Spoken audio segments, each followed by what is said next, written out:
Hallo zusammen, heute möchte ich euch die Steuerkette vorstellen. Da habe ich für euch zwei Modelle vorbereitet und da werde ich euch das Ganze mal aufbauen. Wir werden viele Sachen durchgehen, ich glaube, das wird ein bisschen ein längeres Video und ich muss vorweg sagen, dass das so eine allgemeine Beschreibung ist, weil es gibt wirklich so viele unterschiedliche Patente, unterschiedliche Ketten.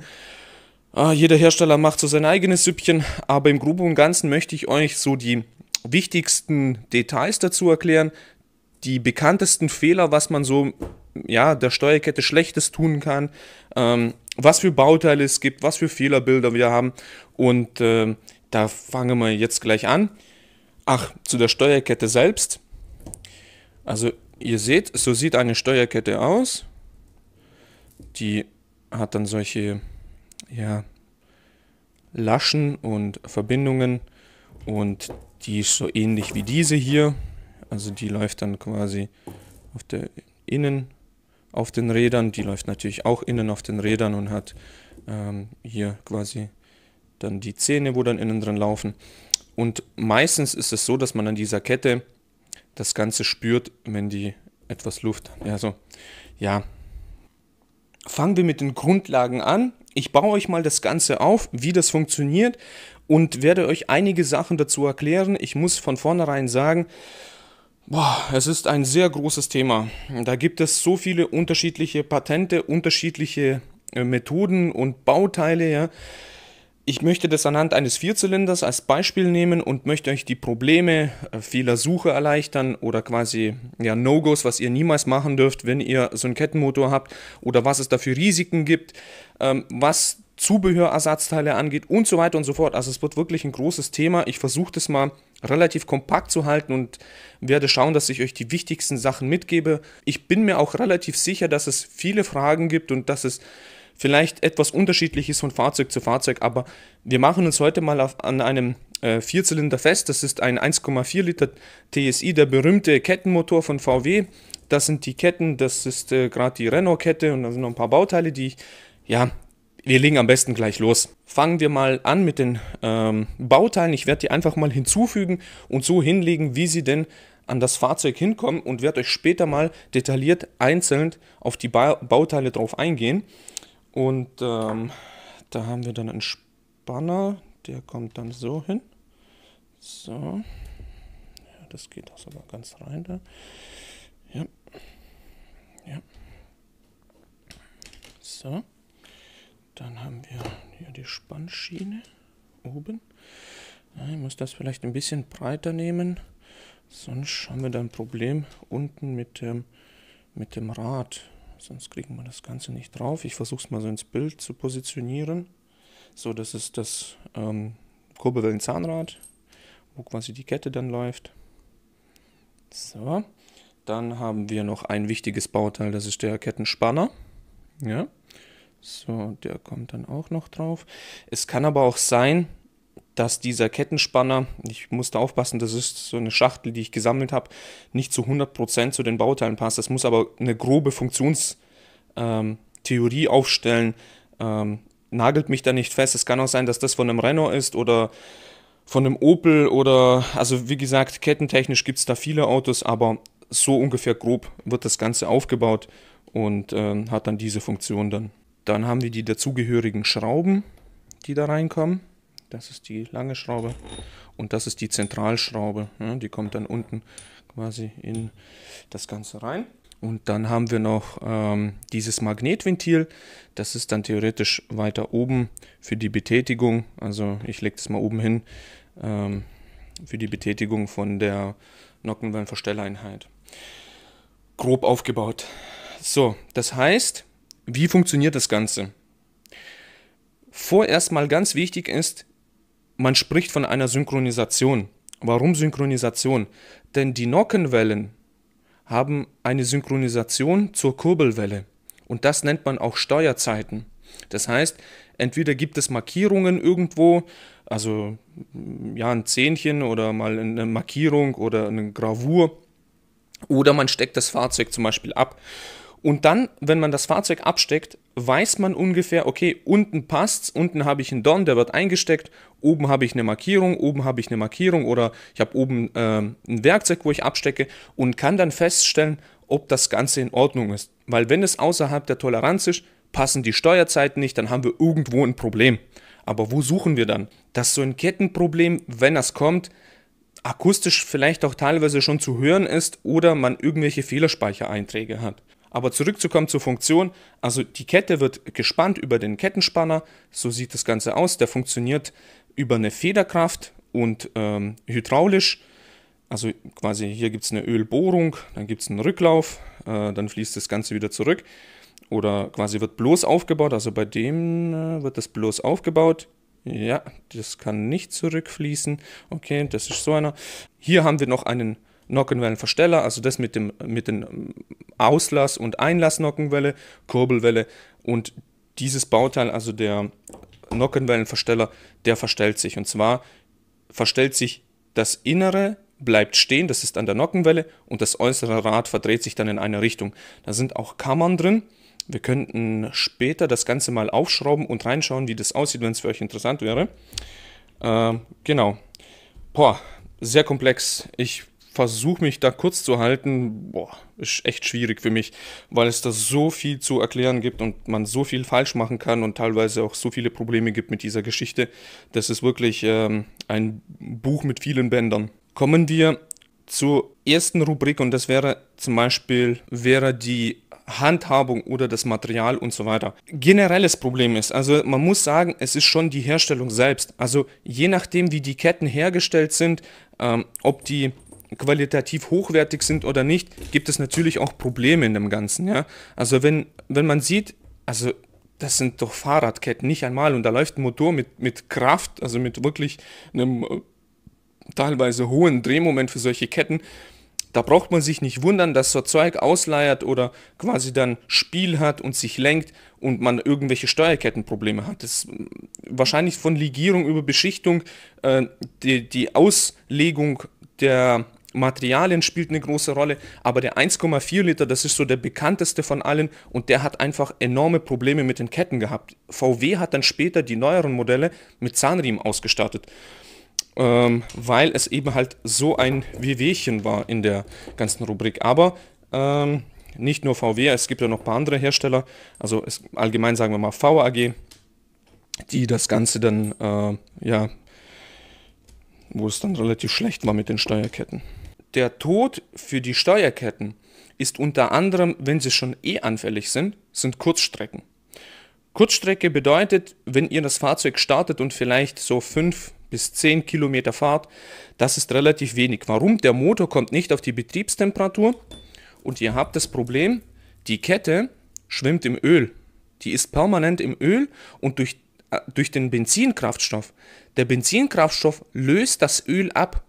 Das heißt, ihr habt einen erhöhten Verschleiß an der Kette selber, weil ihr eben das Benzin nicht aus dem Öl rauskriegt. Das Benzin kriegt ihr schon raus, genauso wie die Dämpfe, Feuchtigkeit oder Wasserablagerungen kriegt ihr nur dann raus, wenn ihr das Fahrzeug auf Betriebstemperatur bringt, wo das Öl einmal 80, 90 oder 100 Grad hat. Dann reden wir von etwas, wo dann auch das Öl die Betriebstemperatur erreicht hat und solche Probleme nicht kommen. Das heißt, wir haben schon mal Fahrzeuge gehabt, die haben nach 30.000 Kilometern wieder eine neue Kette gebraucht. Es gibt noch einen Fehler in der Handhabung. Es gibt wirklich sehr viele Fehler, was man da so falsch machen kann und was da so auf einen zukommt. Aber so das Gängigste ist, ich blende euch mal ein Bild ein, da geht es um einen Ölfilter. Das ist schon der erste Fehler beim Ölwechseln. Und zwar seht ihr, es gibt einmal dieses Ölfiltergehäuse und in diesem Ölfiltergehäuse passiert gern mal ein blödes Missgeschick.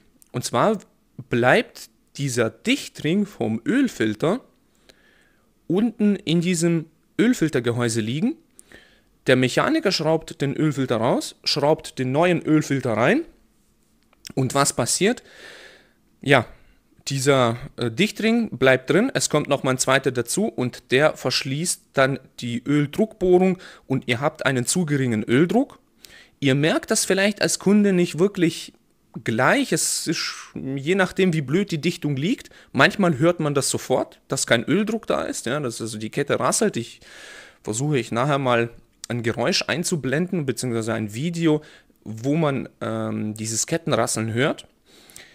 Und ja, wenn man beim Wechsel nicht darauf achtet, ob dieser Dichtring irgendwo noch in diesem Ölfiltergehäuse liegt, dann habt ihr ein Problem. Ja, es gab den einen oder anderen Fehlerfall, da kam der Kunde, das Auto hat geklappert, die Steuerkette hat sich komisch angehört und wir haben festgestellt, dass gerade in diesem Gehäuse dann diese Dichtung drin war, also 2 insgesamt, und er sich dann die Kette quasi kaputt gemacht hat, weil er auch zu wenig Öldruck hatte.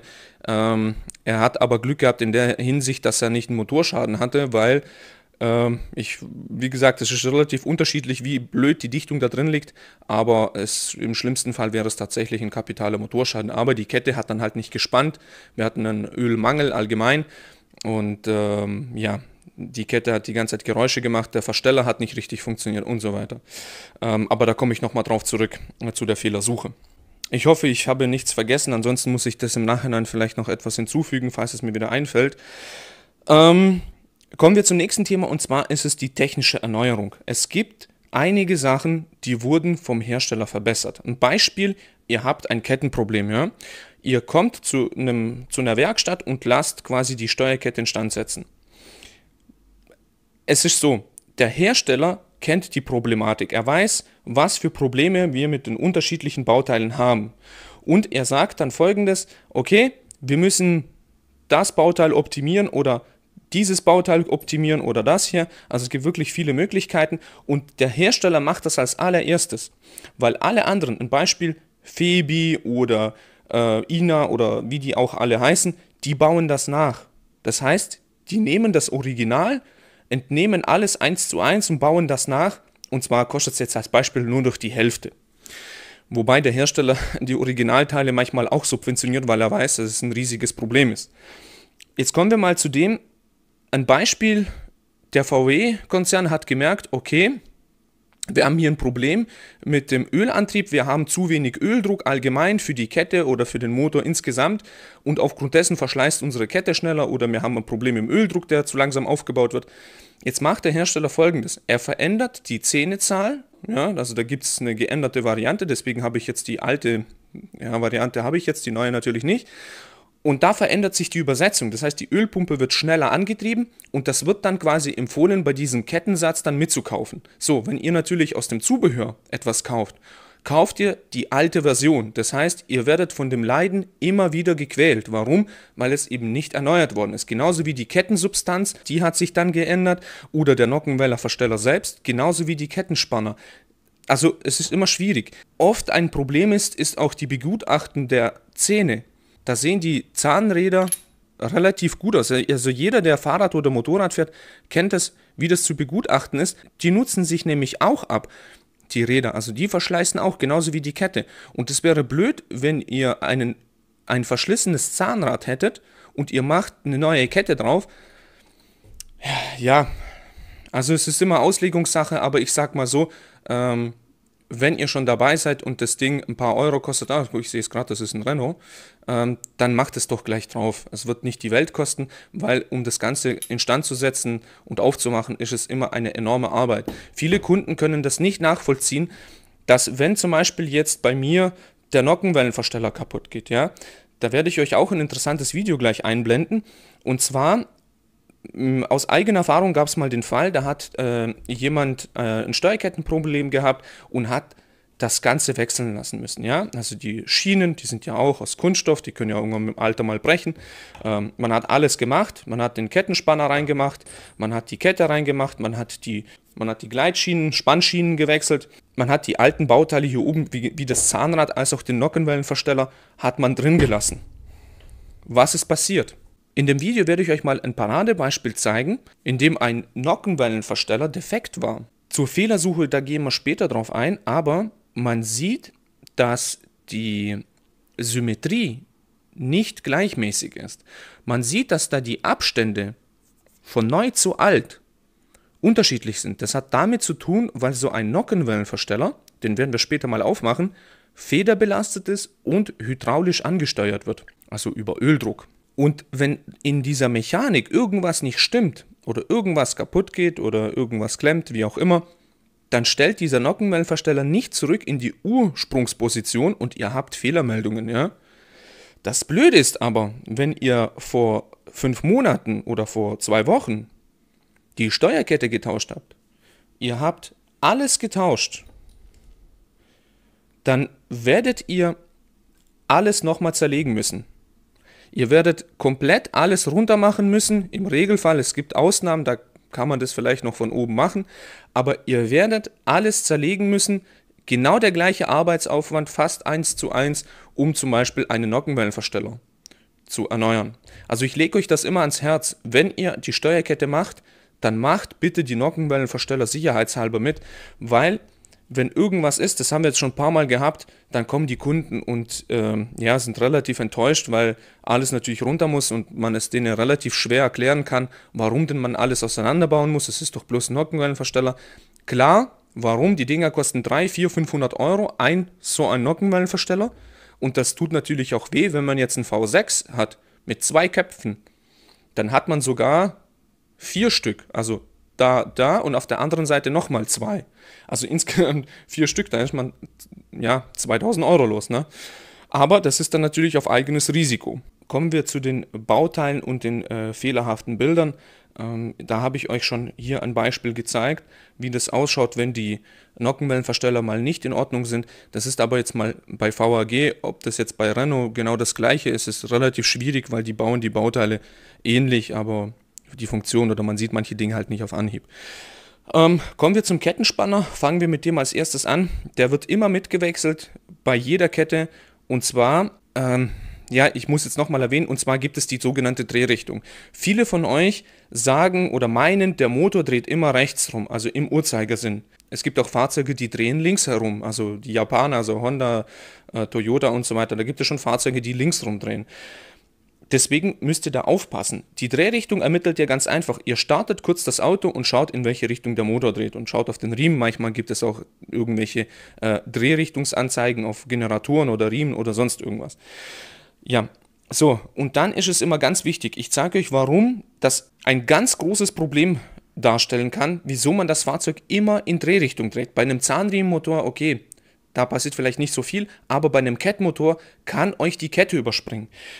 Vom Verlauf hier, wenn der Motor rechts rum dreht, also wir ziehen die Kette, ja, das ist die gezogene Seite, hier kommt die Kraft und das ist die entlastete Seite. Hier kann man quasi die Kette spannen und da ist nicht so viel Kraft drauf, weil die quasi gezogen ist. Hier ist die Kraft drauf, an dem langen Hebel, deswegen ist er auch fest. Wenn ihr jetzt Folgendes macht, ihr wisst nicht, es gibt 2 Typen von Kettenspannern. Die sehen ähnlich aus, haben aber komplett unterschiedliche Funktionen. Und zwar bei diesem Kettenspanner, wenn ich denn jetzt... Ups. So viel Druck war da drauf, ne?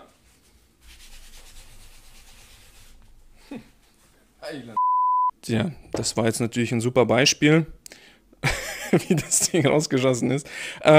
Ich zeige euch das nochmal. Nicht mal mit der Hand konnte ich das festhalten. Und zwar, kommen wir nochmal zurück. Ich entspanne den und so. Ich muss da relativ festhalten. Und zwar hat der Kettenspanner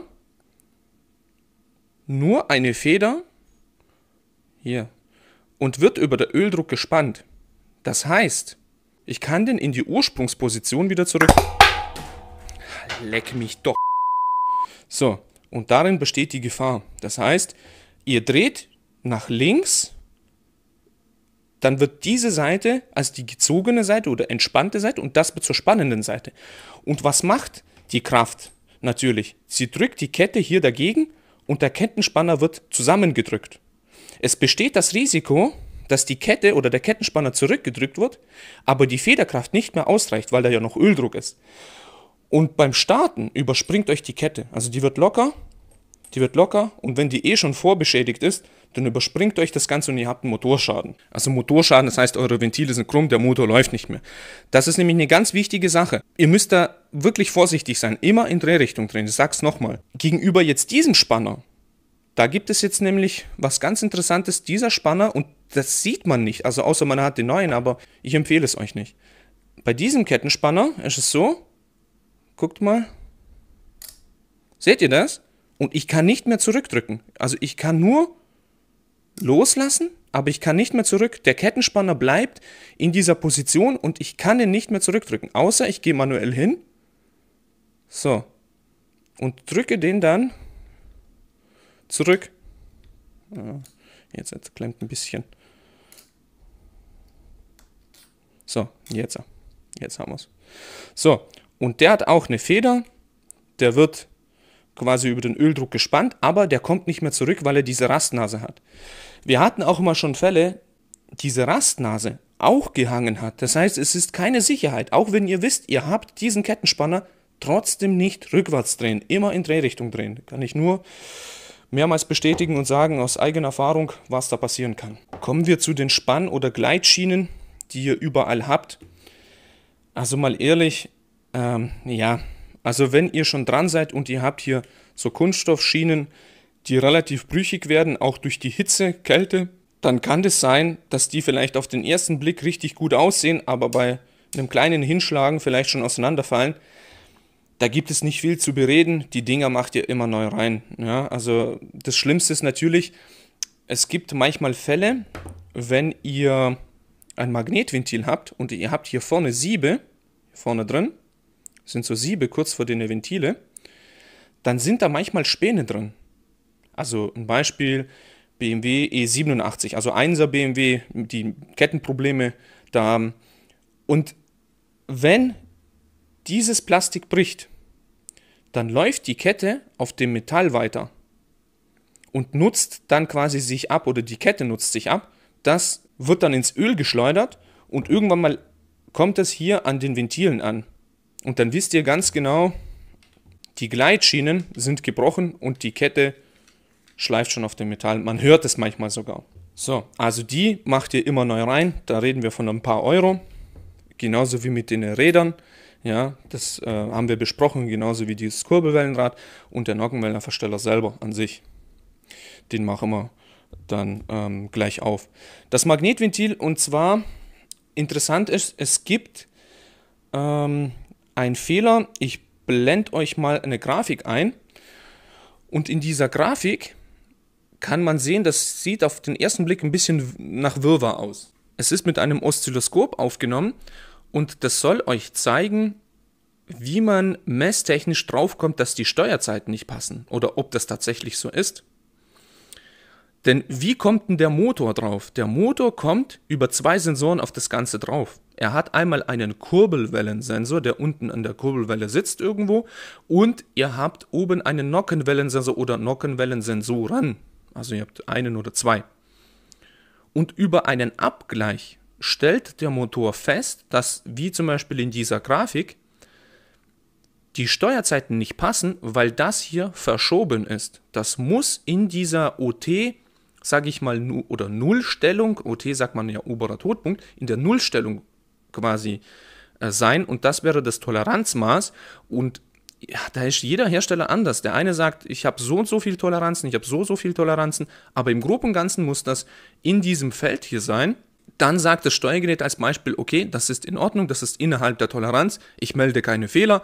Oder ich habe ja nie eine 100%ig stimmende Steuerzeit, vielleicht auch wenn der Motor gerade anläuft. Man hat immer ein bisschen Verschleiß und deswegen sagt man, da hat man ja ein bisschen Toleranz. Es ist auch wirklich von Hersteller zu Hersteller unterschiedlich. Der eine sagt, das ist mir wichtig mit der Toleranz, also ich bin da relativ knackig und streng. Manche sagen, ich bin da nicht so genau, und ja, da geht es so lange bis zum Motorschaden, weil die Lampe eben nicht leuchtet. Es ist zwar ein Fehler abgespeichert, aber die Lampe leuchtet nicht, und deswegen ist es mal schwierig. Falls ihr mal irgendwelche Steuerzeitenprobleme habt und die Steuerzeiten würden passen, oder ja, es ist nicht das erste Mal, dass solche Ventile defekt sind. Ja.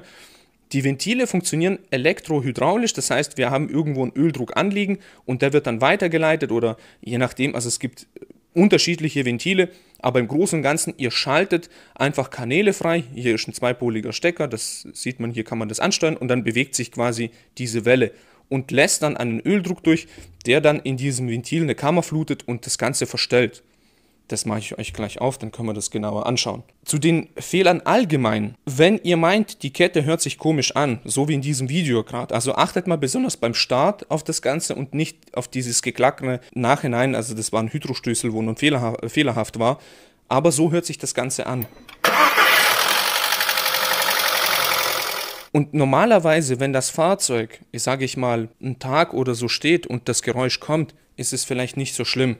Also ein kurzes Geräusch. Aber wenn das Fahrzeug abgestellt worden ist und ihr startet es nach 5 Minuten wieder und ihr habt wieder dieses Geräusch, dann ist das nicht normal. Dann sollte man hellhörig werden. Einer der wichtigsten Sachen, die natürlich nicht vergessen werden sollten, sind die Schrauben. Da sind oft den Schrauben, sowas wie das hier, die sogar ein Linksgewinde hat. Also ich weiß nicht, ob man das sieht. Wenn ich das drehe, sieht man das. Wenn man das nicht weiß, steckt hier ein Linksgewinde drin und hier ein Rechtsgewinde. Die Schrauben immer erneuern. Sowohl die Kurbelwellenschraube als auch die anderen sollten immer erneuert werden. Denn falls diese abreißen sollten, also die meisten Hersteller sagen, dass die Schrauben erneuert werden müssen, falls die demontiert werden, dann geht ihr ein sehr großes Risiko ein.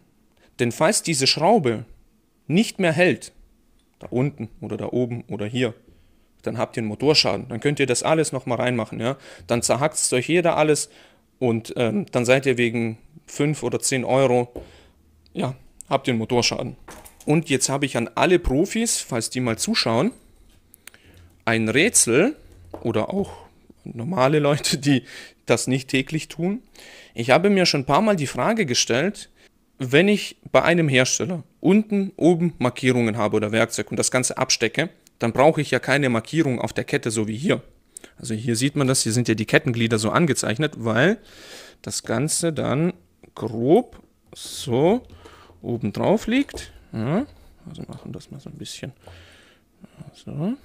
So. Und dann weiß ich, dass unten die Kurbelwelle und oben die Nockenwellen-Zahnräder drauf liegen. Okay, soweit so gut, oder? Aber meine Preisfrage ist, wie kriege ich denn heraus, ob die Steuerzeiten passen, wenn ich Kettenglieder habe? Weil wenn die Kette, sage ich mal, die Kette wird zu lang oder irgendwas passt hier nicht, die Schiene bricht, wir haben mehr Platz, wo die Kette arbeiten kann oder irgendwas passt nicht, gehen wir mal davon aus, die Kette ist zu lang. Wie stelle ich denn fest, ob meine Steuerzeiten passen, wenn ich keine Markierungen habe? Das ist die Preisfrage, das löse ich zum Schluss auf. Also die Fehler, die dann abgelegt werden können, wären sowas wie Nockenwelle, Kurbelwelle, Position unplausibel oder Synchronisation fehlerhaft, Einlass-Nockenwellenverstellungsfehler, Auslass-Nockenwellenverstellungsfehler. Also es gibt genügend Fehlerbilder, die auf das Ganze zutreffen können. So, da ist unser Kollege. So, da ist das schöne Teil. Schaut mal. Dann machen wir das Ganze mal auseinander. So. So sieht das Ganze aus. Seht ihr das? Und das ist dann diese Verstellung. Ja, sieht man das auf der Rückseite? Ist alles voller Öl. Ja. So, also. Und zwar gibt es hier noch eine Sperre. Das habe ich jetzt gerade gesehen. Und zwar kommt es auch darauf an. Die einen sind federbelastet, die anderen zieht es automatisch durch die Kraft nach hinten. Das heißt, die haben eine Vorverstellung. Bei denen ist es so, die können nur nach vorne verstellen, aber nicht zurück. Aber es gibt sowohl als auch. Und bei manchen braucht man eine Federkraft, um die wieder zurückzustellen. Bei denen ist aber nicht so. Ja, der hat nur rein, ihr seht die Kammern. Ja, also nochmal, ich kann es nochmal so zusammenbauen. Ihr seht die Kammern. Da drin seht ihr die Löcher für den Öldruck, also für das Ventil dann, wo dann ab- und aufgebaut werden können. Also ein Rückfluss in die Ölwanne und die Versorgung. Und ihr könnt dann über die Ventilstellung die Kammern hier füllen mit Öl. Also ihr drückt quasi das Ganze hier rüber und verdreht quasi die Verstellung dann. So sieht das Ganze aus. Und als das Ganze komplett zeige ich euch mal noch 1, 2 Bilder, wie das aussieht. So sieht die Steuerkette von oben aus. Also die Deckel sind ja auch geklebt, da ist jetzt keiner dran. So seht ihr die Nockenwellenräder. So sieht das von unten aus. Ihr seht links den Spanner, unten läuft dann noch die Ölpumpe mit. Das ist dann dieses Kurbelwellenzahnrad, wo dann die zweite Kette drüber läuft. So sieht das Ganze aus. Und die Auflösung zum Rätsel, wie ihr denn bei so einer Kette, die nur Markierungen hat, die Steuerzeiten prüfen könnt, ist relativ fies. Und zwar sagt der Hersteller oder die meisten, die ich dann so kenne, es ist dann relativ versteckt, das rauszusuchen. Ihr müsst den ausgefahrenen Zustand in Millimeter messen, den der Spanner hat, und müsst dann auswerten, ob das gut ist oder schlecht ist. Ein Beispiel, die sagen, zwischen 6 und 12 mm ist Gutbereich und wenn man über 12 mm ist, ist es dann Schlechtbereich und somit könnt ihr dann feststellen, ob die Kette gelenkt ist oder nicht. Ihr müsst dazu aber, wie gesagt, den Kettenspanner messen, wie weit er in Millimeter ausgefahren ist. Das ist der ganze Trick. So sieht das Ganze aus. Ich hoffe, es hat euch gefallen. Lasst mir ein Like da, abonniert, falls ihr kein Abonnent seid. Ich werde immer wieder irgendwas hochladen. Ich bedanke mich recht herzlich und wünsche euch ein schönes Wochenende und bis zum nächsten Mal.